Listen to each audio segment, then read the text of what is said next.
Good morning from Panhandle Outdoors, America's only daily outdoor TV show.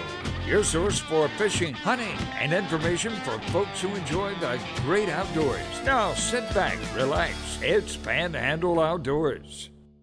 Good morning, folks. Welcome to Panhandle Outdoors. I'm Winston Chester. Glad you're here on this Tuesday morning. Weather looking better, and it looks like it's going to be a pretty good week. We got great tides, and we got a full moon coming Thursday night, so let's get ready to get outdoors.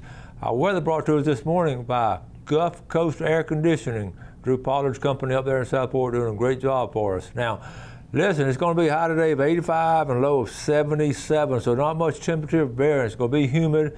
Water temperature, we were able to pick it back up, is around 79.8, right at 80 degrees at the end of the pier. That's the city pier. Take a look at our river readings. Well, actually, we don't have the river reading brought to us by Mountain Dew on the outdoors of Mountain Dew, but we do know this about the river. It's rising. The Choctawhatchee is rising with a lot of rain, and it's going to be going up. Apalachicola is going to follow pretty soon with not as much water, but it's going to be rising also. Our tide chart brought to us by Kent Forest Lawn. We're looking at good, strong tide today. High tide this morning at 7:10. We were just about to get to a high tide pretty soon. It is going out to about 5:53 this afternoon. So good situation as far as tidal flow. And I know a lot of y'all are still looking for that tagged redfish. I know they've caught one down around Fort Pierce. Make sure you've registered. And I promise you it's not just one bay. They put them in all different bays around here. So there's going to be a good chance somebody up here is going to catch one. So you just mark my word. Marine forecast coming out south-southwest. So let's take our break and we'll be right back.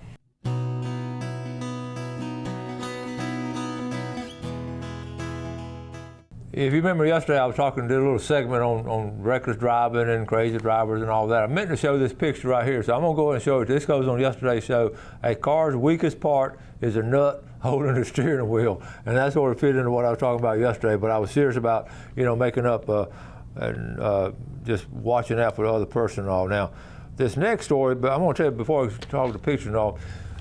As a teacher, I always enjoyed having kids who were challenged and in different ways and all, and I just had a special spot in my heart for them. I really did. And one of the young men I had a few years before I retired was a young man named Michael Jones, and he was visually impaired. He was legally blind, but he wanted to take outdoor ed. So he had a lady with him that helped him and all, and.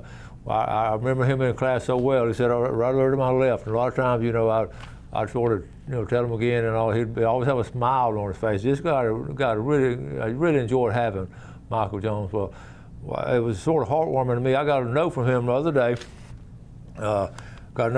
He said, Coach Chester, here, I wanted to thank you for helping me get my boating license senior year.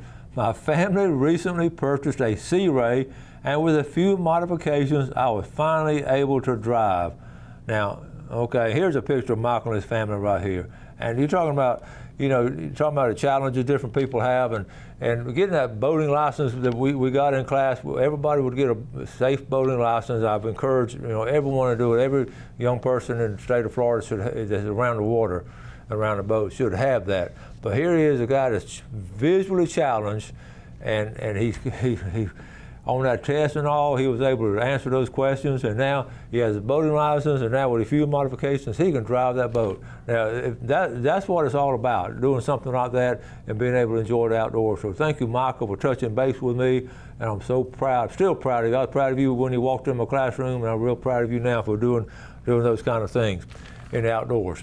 And now, speaking of outdoors, it's a time of the year, y'all recognize this right here, a tick bite, okay? Y'all recognize that. I know everybody been outdoors had one time or another. And I looked up this is what a dermatologist say. I just want to tell y'all this ahead of time. This is the dermatologists, doctors and all. So a couple of things, first of all, I'm going to remove it as soon as possible. We know that as soon as you find it, but a lot of times it's, you get it in the morning, you don't get home till nighttime, and then you don't notice it the next morning. But anyway, so use fine tip tweezers. Now this is interesting. A lot of people pull sideways. You want to pull straight up, okay? Even pressure. Don't put pressure on one side, just sort of pluck it out of there. That was that experience. Dispose of the tick, get rid of it, flush it down the toilet, okay? So anyway, this is how you remove it as soon as possible. The longer it stays in there, the worse off you're going to be. And one thing you worry about is Lyme disease. Look out for the next 30 days. And here you have a rash, you can have a fever, you get fatigue, headache, muscle pain, typical things when you start getting sick. But your joints will start swelling, get some pain there. And so tick bites are something that we really need to take into account this time of year in summertime. A lot of us aren't walking through the woods, but it don't take long. If you do walk through the woods this time of year, it don't take long to get some ticks on you. I'm talking about out in the woods. I've done it before. I've curtailed most of my summer walking in the woods because of situations, because of ticks and rattlesnakes and heat, those three things. And speaking of heat, I was just telling Jeff the other day, I know better. I overheated. I got hot. I was out working in a little project I had going, but which is almost never ending. And it's one of those situations I could nail one more board and let me do one more. Let me finish this right here. And it's about 11 o'clock, and I started feeling. I said, uh-oh, I was getting overheated. I was just overheated. So I went inside the house. I took a shower, cold shower, went inside the house, and I told Gail I was going to lay down. I told Jeff, I've never done this, but I can count on one hand how many times I actually went to bed like at 12:30, and I was just really, and I drank a lot of liquids. I actually went in bed. I count on hands in my lifetime how many times I've gone to bed in the middle of the day because of not feeling well. So anyway, even experienced outdoorsman like me, you can still get overheated, and it'll happen before you know it. So again, I'm telling you to do as I say, not as I do. So just don't get overheated this time of year, okay? And drink plenty of liquids, really, and the Gatorade and stuff like that. It helps too. So make sure you do that. Let's take a quick break, and we'll be right back.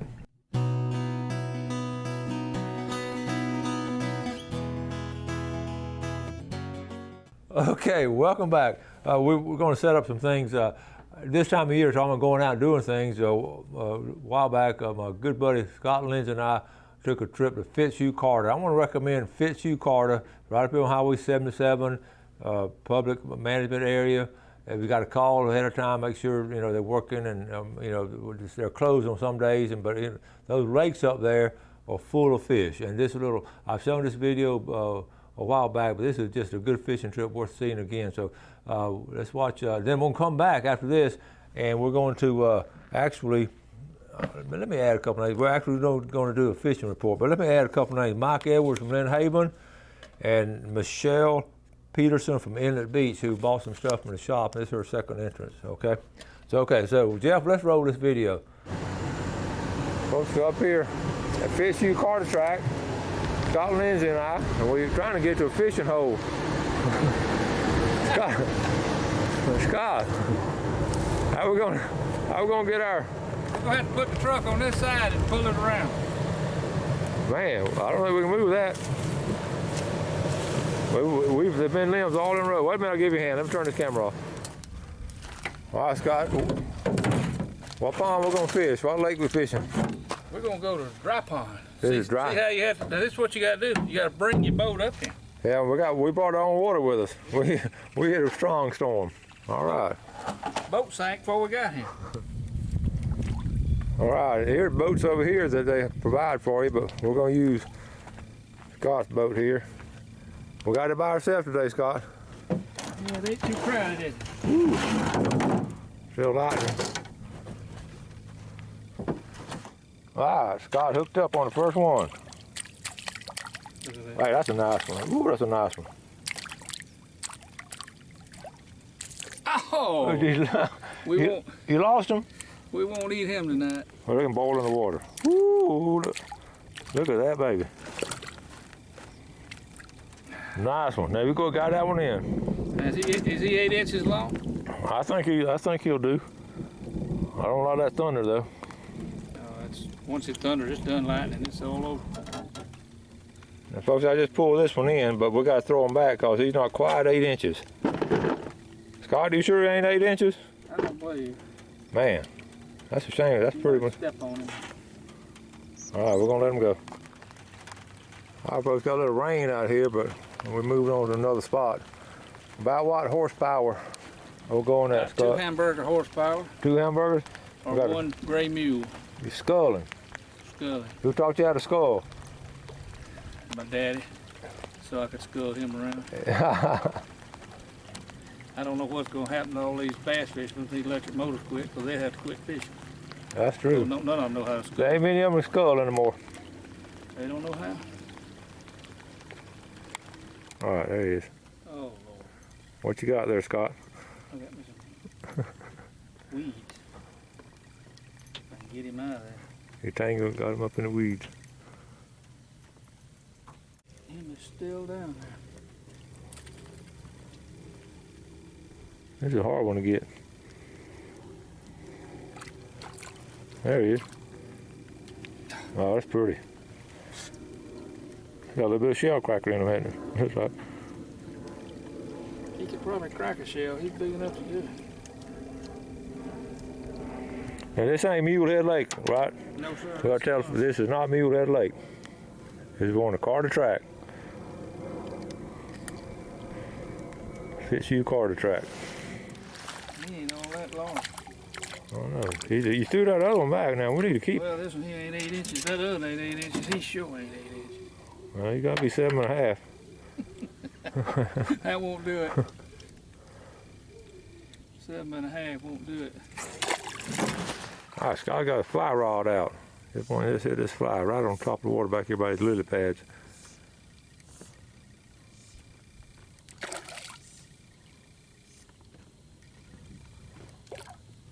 Oh, birdie. I believe that and make the grade. I think that one's long enough. That's a pretty one. Beautiful fish. Almost. Oh, Got him again. did you have it on it when I didn't quite. I had it pointed that way. I was getting ready to turn it on. around? Yeah. I have to get the gaff out. Look at here. Don't let him get around the stump. He'll knock that tree down.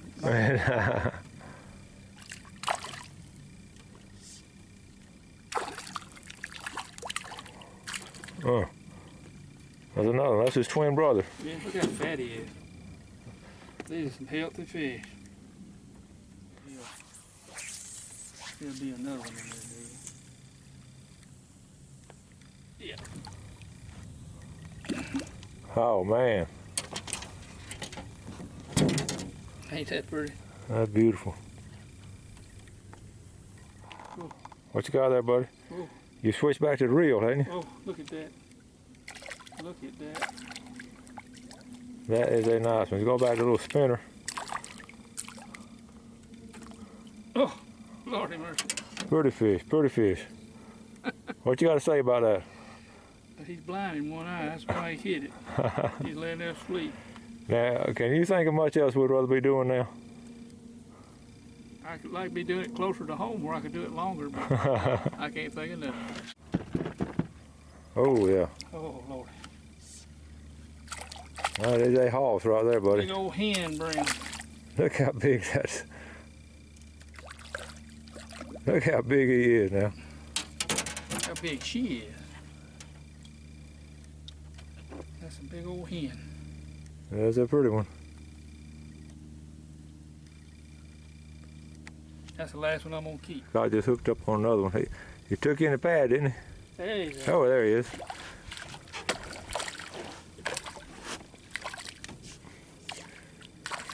Pretty fish. Big fish. We don't catch anything but big ones. We're trying to. Well, I did catch a couple little ones a while ago. We don't film little ones. Oh yeah, that's right. We just filmed the big one. It's absolutely beautiful. He hit it on the outside of You got a yellow fly? Yellow marathon. Yellow marathon, right up there. No cypress tree, right? Watch him. He'll cast right up in there. There.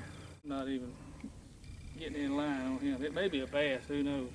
You think it's a big one? Look at it. It's got. Ooh, what is that? It's got to be a bass. It's waist flat. Got a little spinner going across there. That was a brim. I'd have to put him on the wall. But it ain't.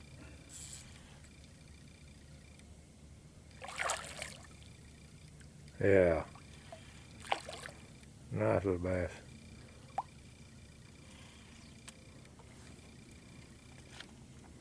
That's our first bass. Mm-hmm. Did you get my spinner? Only one in town.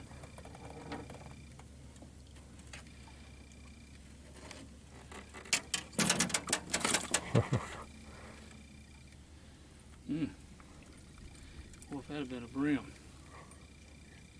You got right on the lip, didn't Fat, too. you? Absolutely beautiful. We're on, this is Dry Lake? Yeah, dry pond. Dry Pond. And one other boat way over there. That orange line is easy to see out there. Yeah, that makes it easy. All right, we got another one right here.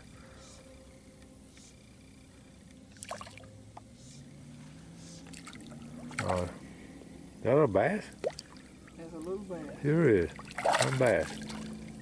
That did feel good. I thought it was a little warm now. Yeah. We came up with a mouth like that.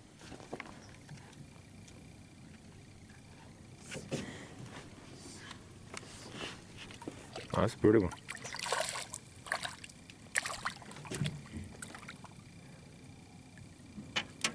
Boy, he wanted it. We done lost count, haven't we? All right, folks, we're headed back to landing. Getting a little late. I want to get a picture of Scott over here. He's trolling and sculling. The battery's about to run down on this paddle.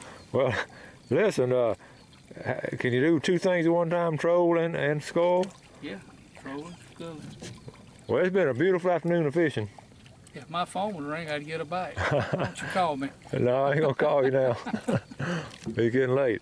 Let's look in the ice chest. We kept a few. We threw most of them back. We kept some. Scott's gonna take some to a friend, and I'm gonna take some to a mama. But there's a couple of nice ones in there. That'd be some good eating. Scott's been a good trip, buddy. It has been good. This is a good place to come fishing. They all need to come out here now. It's free. They do everything but bait your hook. I'm telling you.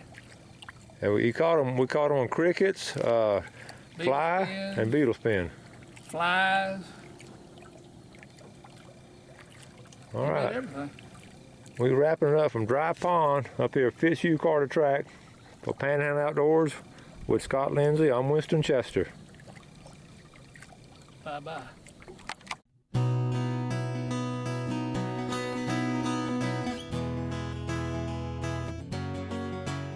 Okay, welcome back. Hope you enjoyed that. So let's go ahead. We didn't get to do our fishing report on Friday, so let's go and do sort of like a midweek fishing report.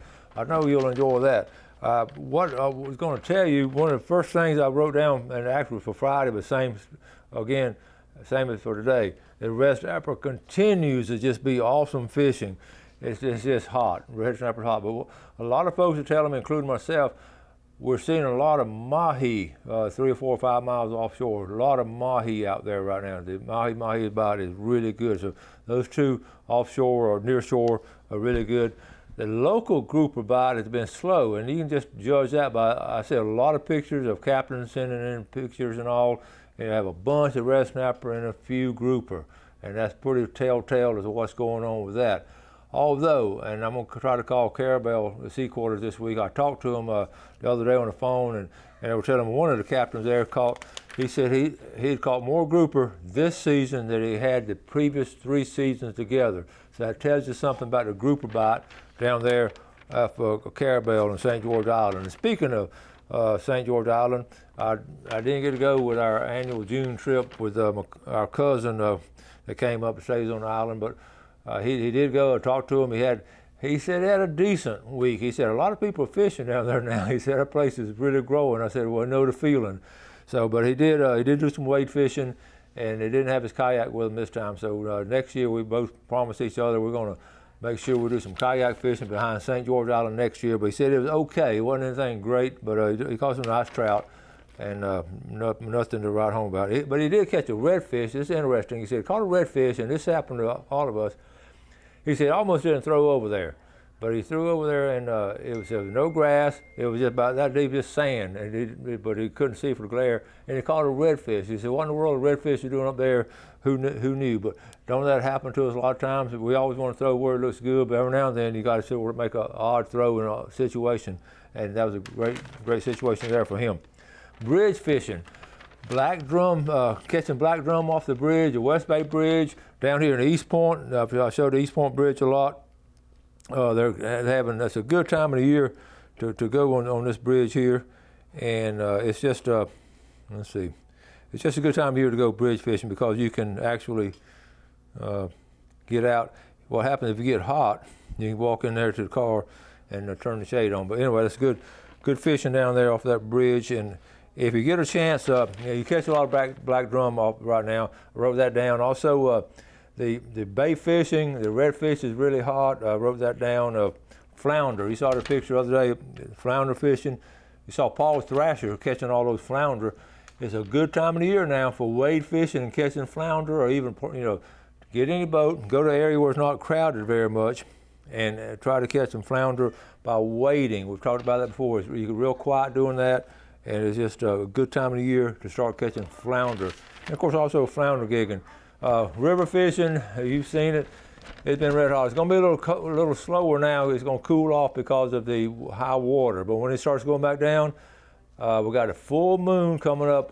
2 days? Thursday night's a full moon. So if you can really get out, even after a couple days after full moon, by the weekend, if it just go down a little bit, it's going to be excellent brim fishing.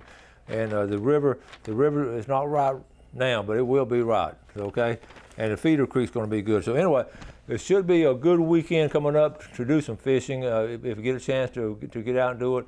Also, crabbing is good this time of the year. We haven't talked a lot about it. But if you want some fresh seafood, don't have time to go get them, then run down there to Tarpon Dock Seafood and get some fresh seafood. See Clay and those guys down there working hard. Got to wrap it up. We got a special guest coming on tomorrow. You're going to really enjoy him. So you should have a great day today. Do something good for your fellow man. Enjoy our great outdoors, and God bless. Thanks for watching America's only daily outdoor TV show, Panhandle Outdoors with Winston Chester, featuring hunting, fishing, and other activities and information to help you enjoy the great outdoors. Join us next time for Panhandle Outdoors.